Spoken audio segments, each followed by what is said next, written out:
La historia de la computadora se remonta a muchos años antes de nuestra era, incluso a miles de años antes de Cristo. Uno de los primeros instrumentos utilizados para calcular fue el ábaco. El ábaco es un artefacto que sirve para efectuar operaciones matemáticas sencillas, sumas, restas, multiplicaciones. Consiste en un cuadro de madera con barras paralelas por las que corren bolas móviles, útil también para enseñar estos cálculos simples. Su origen se remonta a la zona de Asia Menor, muchos años antes de nuestra era. Blaise Pascal fue el inventor de la primera calculadora que funcionaba a base de ruedas y engranajes. El primer nombre que le dio a su invención fue máquina de aritmética. Luego se convirtió en la rueda pascalina y finalmente en pascalina. Este invento es el antepasado remoto del actual ordenador o computadora.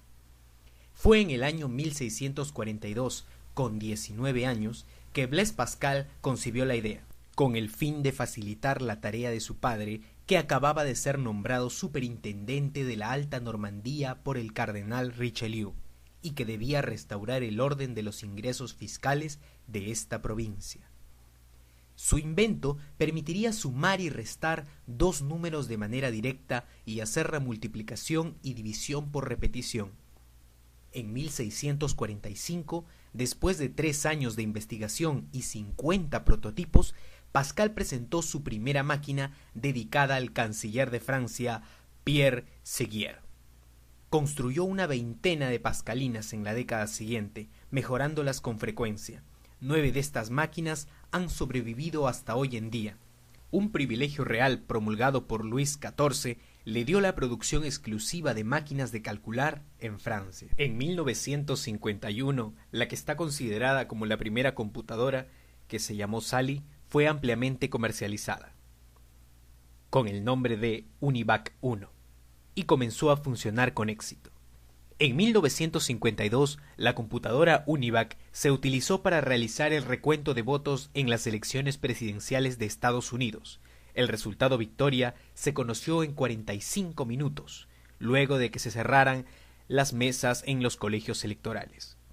En 1952 entra en funcionamiento la primera de las llamadas IAS Machines, diseñadas por John von Neumann, y que incorporaban notables mejoras respecto a sus predecesoras.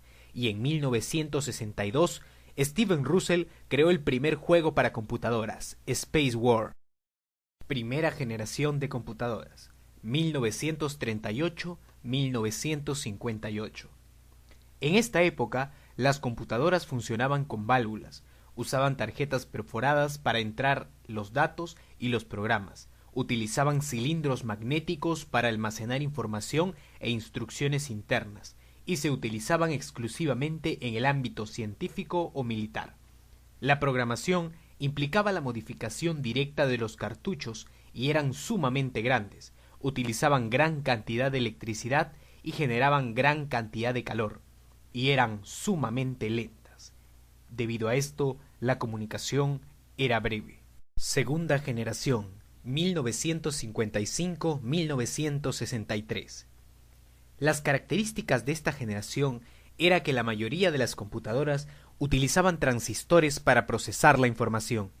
Los transistores eran más rápidos, pequeños y más confiables que los tubos al vacío.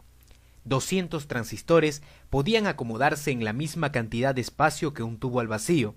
Usaban pequeños anillos magnéticos para almacenar información e instrucciones. Producían gran cantidad de calor y también eran sumamente lentas. Se mejoraron los programas de computadoras que fueron desarrollados durante la primera generación.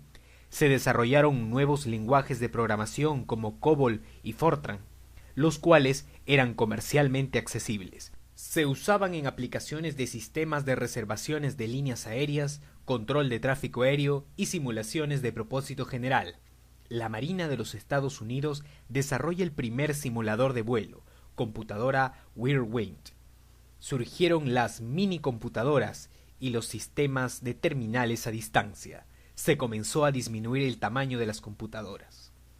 Aparecen muchas compañías y las computadoras eran bastante avanzadas para su época, como la serie 5000 de Burroughs y la Atlas de la Universidad de Manchester.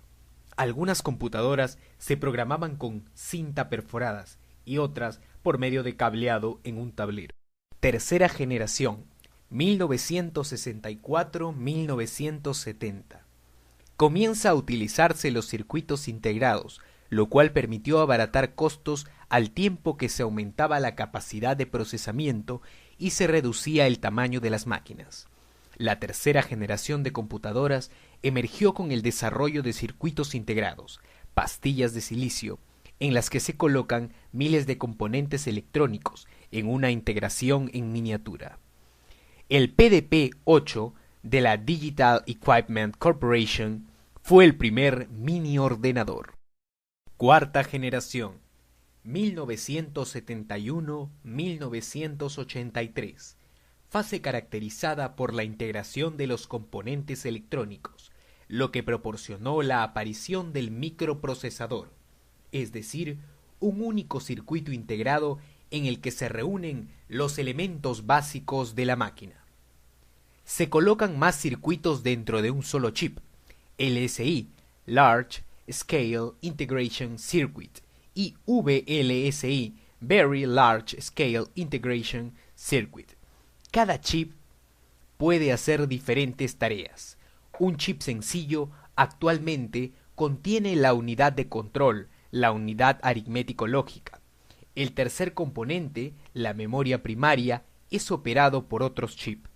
Se reemplaza la memoria de anillos magnéticos por la memoria de chips de silicio. Se desarrollan los microcomputadores, o sea, computadoras personales o PC. Además, se desarrollan las supercomputadoras. Una característica de esta generación es que se desarrollaron los circuitos integrados para procesar información. Se desarrollaron los chips para almacenar y procesar información, como antes ya se había mencionado. Se desarrollan los tipos de computadoras IBM 360 y DEG PDP-1. Otra vez, las computadoras se tornan mucho más pequeñas, más ligeras y más eficientes. Consumían menos electricidad, por lo tanto, generaban menos calor. Quinta generación, 1984-1989. Surge la PC tal cual como la conocemos en la actualidad. IBM presenta su primera computadora personal y revolucionaria en el sector informativo. En vista de la acelerada marcha de la microelectrónica, la sociedad industrial se ha dado la tarea de poner también a esa altura el desarrollo del software y los sistemas que manejan las computadoras. Sexta generación, 1989 hasta la fecha. Como supuestamente la sexta generación de computadoras está en marcha desde principios de los años 90, debemos por lo menos esbozar las características que deben tener las computadoras de esta generación. También se mencionan algunos de los avances tecnológicos de la década del siglo XX y lo que se espera lograr en el siglo XXI. Las computadoras de esta generación cuentan con arquitecturas combinadas, paralelo-vertical, con cientos de microprocesadores vectoriales trabajando al mismo tiempo. Se han creado computadoras capaces de realizar más de 1.000.000 de millones de operaciones aritméticas de punto flotante por segundo, teraflops. Las redes de área mundial, Wide Area Network, WAN, seguirán creciendo desorbitantemente, utilizando medios de comunicación a través de fibras ópticas y satélites, con anchos de banda impresionantes.